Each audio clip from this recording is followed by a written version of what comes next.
Welcome sa Yay Anime. Full recap na ito ng Season 1 ng Farming Life in Another World. Nagsisimula ang salaysay sa Hirako.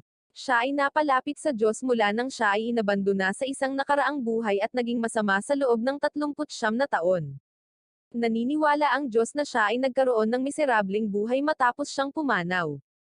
Nais ng Diyos ng mga mundo na bigyan si Hirako ng pangalawang pagkakataon sa buhay bilang kinahinatnan.